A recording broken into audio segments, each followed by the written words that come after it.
با درود خدمت تمام مردم عزیز کشور ما. منظره که در پشت ما میبینید یکی از منظره ها و طبیعت های زیبای کشور شتلندی است. ما امروز با برادران به سیاحت اومدیم به کشور شتلندیا.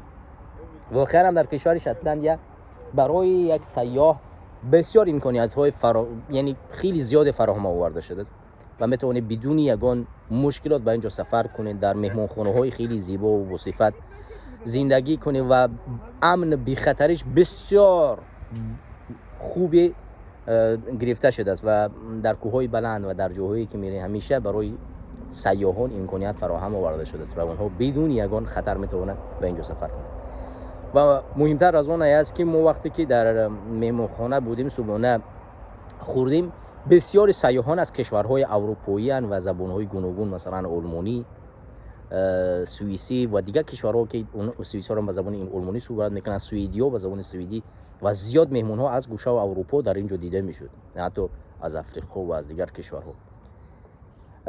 و باید گفت که در مهمانخانه‌ای که ما اونجا بودیم، یک شب اون مهمانخانه قیمتش است 60 زیادتر و 60 فونتی این کشور و در تاجیکستان معاش یک نفر در یک ماه میشه. حالا برمیگردیم که طبیعت زیبای تاجیکستان، این طبیعتی را که شما در اینجا میبینید مانند این زیباتر و بالاتر از این طبیعت است. واقعا هم کوههای بلند و عقبه‌های زیبایی که در اونجا دارد و چشم‌ها و آب‌هایی که در اونجا هست واقعا هم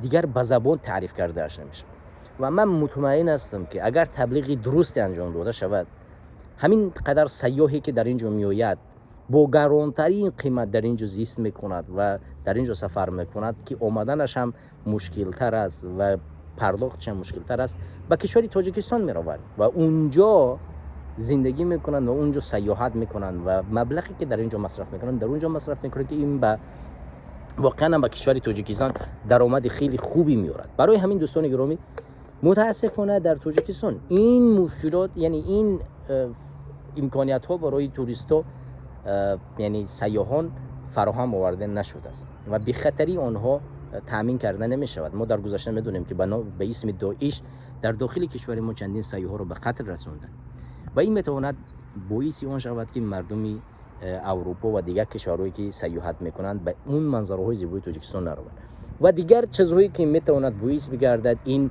پاره‌گیری و فساد زدگی پلیس‌های حکومت تاجیکستان.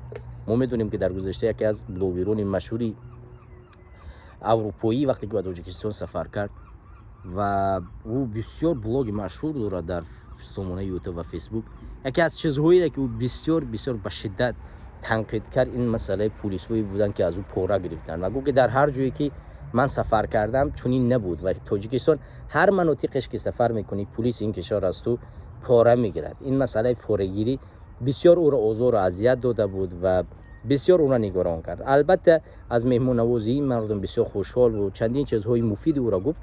این طرز تبلیغ یک سیاح است. سیاح میتواند خودش بیاد برای تو تبلیغ بی پول بکند، نیاز نیست که تو برای او پول بدی، بلکه امکانیت فراهم میکنی تا سیاحان بیایند و خود تبلیغگری کشوری تو باشد. مطمئن باشید که اگر ما این فراهم را در آینده تاجیکستان این امکانیت را فراهم بیاریم، ما میتوانیم یک کشور سیاحی بشویم که باور کنید در جهان چنین یک کشوری نخواهد بود، چون طبیعت تاجیکستان واقعا زیباست. ما اینجا میایم حلاوت میبریم از این طبیعت، از امنیت اینجا، از امکانیت هایی که اینا فراهم آوردن.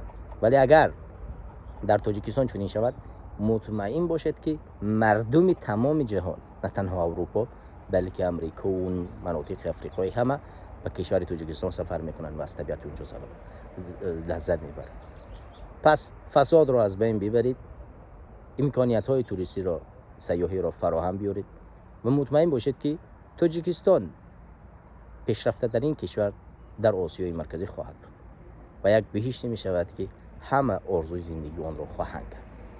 پس خودخواهی را کنار بگذارید، فساد و تمامی قومگرایی، خشته‌بازی و این مسئله را دور بگردانید و تاجیکستان را همچنین یک گوهرک چشم نگاه بدارید و تنها به خاطر اونی که تاجیکستان بتواند یک کشوری پیشرفته باشد کار بکنید، نه به خاطر اون چیزی که امروز من دزدی میکنم، منافع خودم را، جیب خودم را پر میکنم.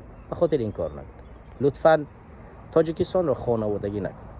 تاجیکستان خانه هر یک تاجیک، خانه هر یک تاجیکستانی است. پس به این احترام بگذارید و تاجیکستان خدمت بکنید. پیروز با تاجیکستان. خدا نگهدار.